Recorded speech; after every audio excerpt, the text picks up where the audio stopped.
Assalamualaikum warahmatullahi wabarakatuh. Apa kabar adik-adik semuanya kelas 2 yang Bapak sayangi? Bertemu lagi dengan Bapak Fili Gustiawan di pembelajaran BTHQ. Nah, pada kesempatan kali ini Bapak ingin melanjutkan pembahasan yang kemarin. Yang kemarin mengenai tentang surah Al-Asr. Kalau sekarang surah An-Nasr. Idza jaa nasrullahi wal fath. Nah, sebelum Bapak mulai, marilah kita membaca suratul Fatihah. Semoga apa-apa yang kita pelajari sampai akhir berjalan dengan ridha Allah Subhanahu wa taala. Ala dini wa kulli niyatin shalihah. Al-Fatihah. A'udzu billahi minasyaitonir rajim. Bismillahirrahmanirrahim. Alhamdulillahirabbil alamin arrahmanir rahim maliki yaumiddin. Iyyaka na'budu wa iyyaka nasta'in ihdinas siratal mustaqim. Suratul ladzina an'amta 'alaihim ghairil maghdubi 'alaihim waladdallin. Amin.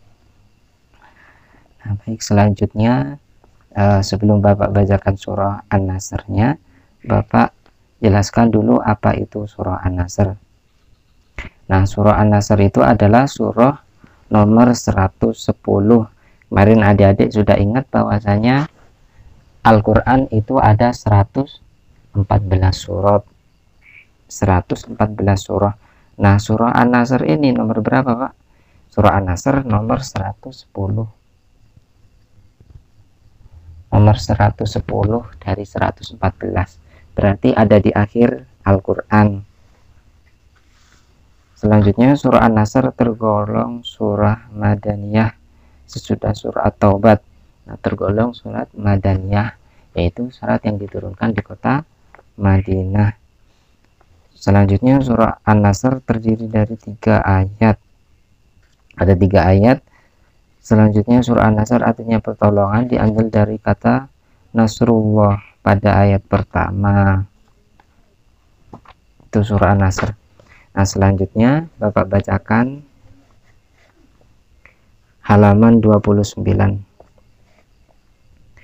A'udzu billahi minasyaitonir rajim.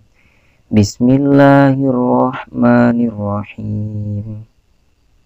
Idza jaa nasrullahi wal fath wa ra'aitan nasa yadkhuluna fi dinillahi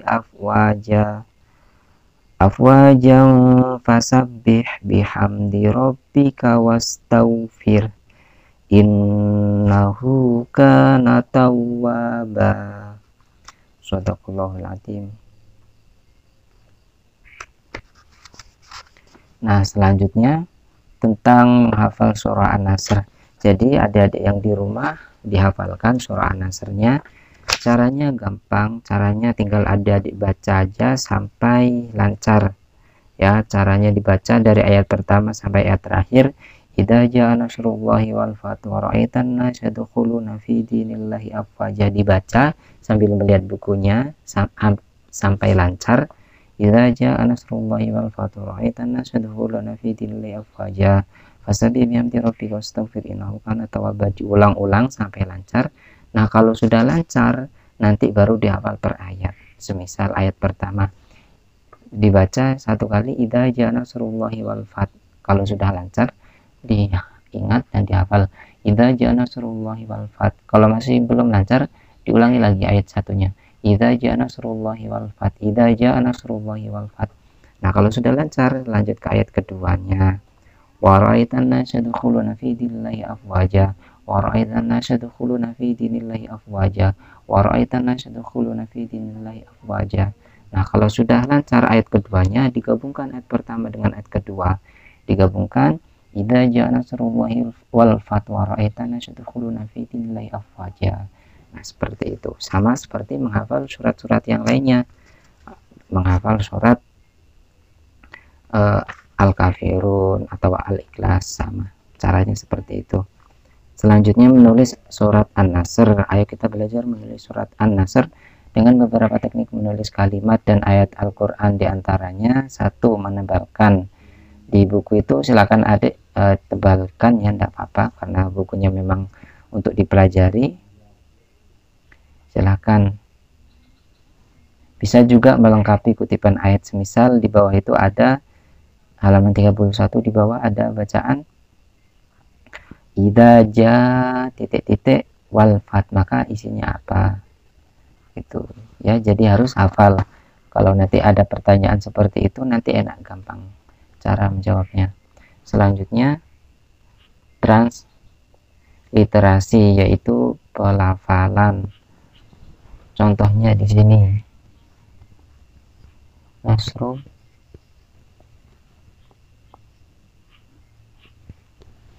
nah Nasrullah, pertolongan Allah. Nah, cara pelafalan, semisal ada soal bagaimanakah pelafalan ayat di samping, maka ditulis bahasa Indonesianya gimana.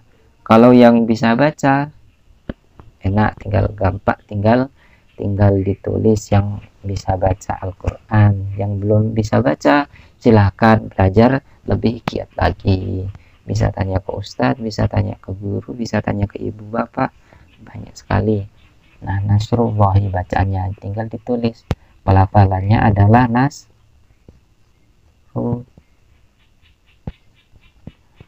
karena ininya panjang dikasih tanda seperti itu pelafalan atau yang lainnya. Lanjut tentang arti dan pesan surah An-Nasr. Untuk arti, apabila telah datang pertolongan Allah dan kemenangan, itu ayat pertama. Nomor 2, dan engkau melihat manusia berbondong-bondong masuk agama Allah, ayat ketiga. Maka bertasbihlah dengan memuji Tuhanmu dan memohon ampunan kepadanya, sungguh Dia Maha penerima taubat. Nah, inti pesan dari surah Al-Asr ini, surah An-Nasr ini adalah jangan pernah menjadi orang yang putus asa. Contohnya bagaimana orang yang putus asa itu, yang tidak boleh kita memiliki sifat putus asa tersebut. Contohnya adalah kita semisal tidak ya, kita semisal ujian atau ujian,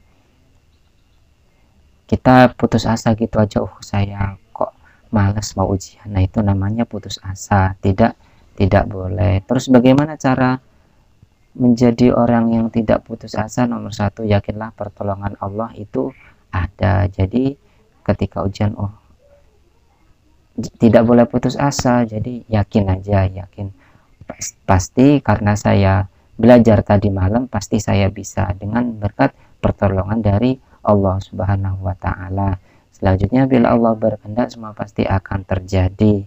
Nah, yang terasa putus asa, saya kok sudah belajar 1 hari 1 malam, ketika ujian kok kayaknya ndak keluar. Nah, itu jangan putus asa seperti itu.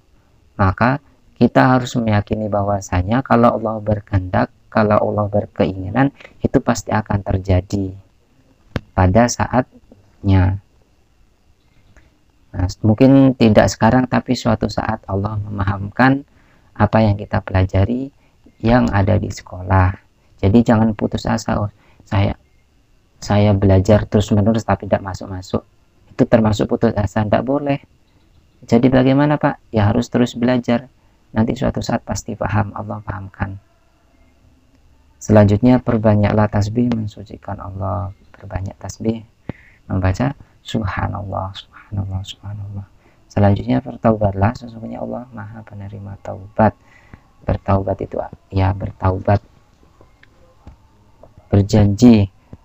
Kita tidak bertaubat itu caranya, kalau kita semisal habis melakukan sesuatu yang salah, semisal bentak kepada orang tua, tidak boleh, sama itu dosa besar. Bentak orang tua tidak boleh, bentak semisal disuruh-suruh tidak mau, itu termasuk dosa. Maka adik-adik kalau dimintai tolong sama orang tua langsung mau, dikasih nasihat sama orang tua didengarkan, seperti itu, diem, tidak boleh ngomong apapun ketika dikasih nasihat sama orang tua. Nah, kalau semisal ada kesalahan atau habis mengucap yang tidak baik, semisal kata-kata kotor tidak baik, langsung bertaubatlah. Caranya gimana? Di dalam hati saya berjanji tidak akan melakukan hal tersebut. Di dalam hati berjanji tidak akan ngomong kata-kata kasar lagi. Bukan hanya berjanji, tapi juga harus dilaksanakan. Latih menggunakan bahasa-bahasa yang halus. Insya Allah nanti ucapan-ucapannya juga halus. Tergantung kebiasaan seperti itu. Jadi jangan dibiasakan berkata-kata kasar seperti itu. Nah, mungkin cukup sekian pembahasan pada kali ini tentang surah An-Nasr. Terima kasih kepada adik-adik yang sudah melihat video ini sampai menit terakhir. Semoga apa-apa yang adik lihat, adik simak dari awal sampai akhir diberikan kepemahaman oleh Allah Subhanahu wa taala. Amin. Nah, mungkin cukup sekian. Terima kasih. Bapak akhiri. Assalamualaikum warahmatullahi wabarakatuh.